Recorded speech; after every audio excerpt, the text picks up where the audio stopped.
Hello and welcome to Drive Steady. Today's video will be about the upcoming G80 BMW M3.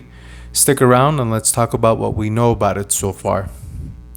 The BMW M3 has been the marquee name in the M Motorsport lineup. It's the car that started it all in 1987 when it debuted in the E30 Generation 3 series. The M3 is now in its fifth iteration, and it originally started out as a coupe through the first three generations, the E30, the E36, and the E46.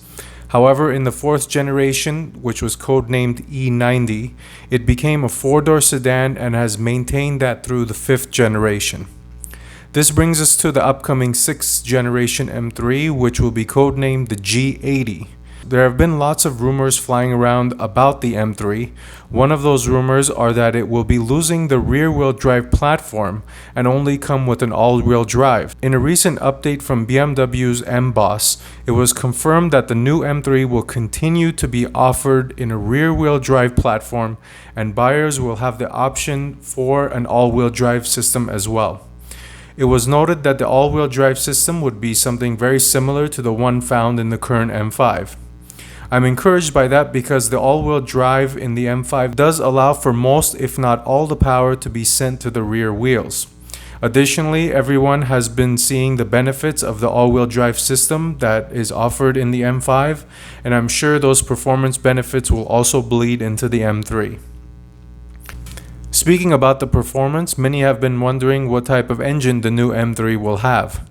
Of course, it's widely accepted that it will most likely have a turbocharged straight six-cylinder, much like it has in the current generation. But then again, to squash speculations, the M-Boss confirmed that it will have the same engine that's found in the X3M and the X4M. The M3 will have around 480 and 510 horsepower for the base model and competition models respectively. Comparing it to the fifth generation horsepower figures, which come in at 425 and 444 horsepower respectively for the base and competition model, it represents an increase of 55 horsepower in the base and 66 horsepower in the competition car. Now that's a pretty big jump when you consider that the horsepower jump from the fourth generation to the fifth generation was marginal. When you compare these potential numbers to the competition from Audi and Mercedes, the M3 is going to have more horsepower than the Audi RS5, which comes in at 444 horsepower.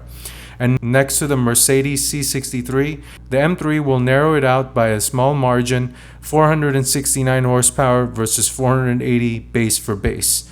But when you compare the M3 competition trim to the C63 S trim, they're equal at 510 horsepower.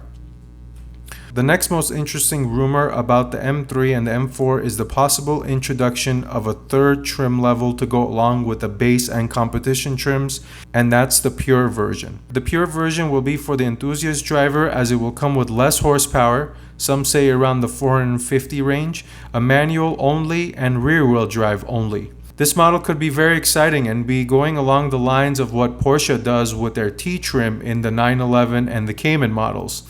BMW will follow suit by stripping the M3 and the M4 of bells and whistles and make the pure trim more about the driving experience.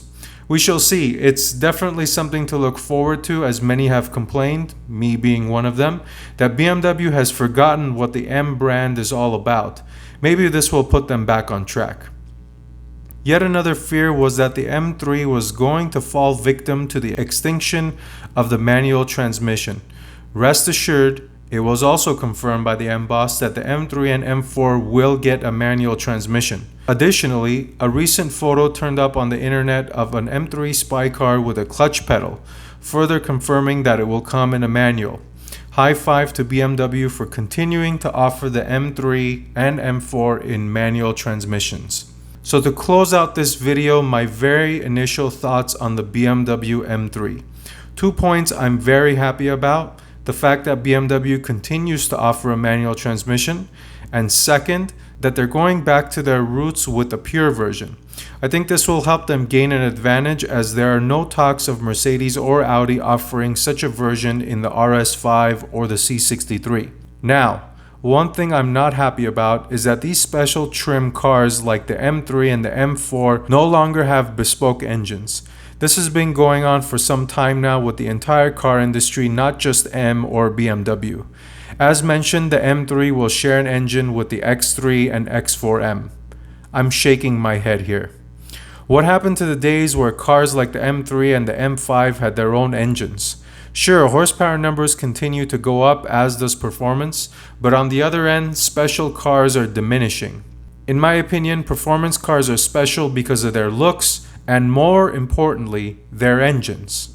Even though manufacturers are trying to bridge the gap with other features, that hole is still there from my perspective.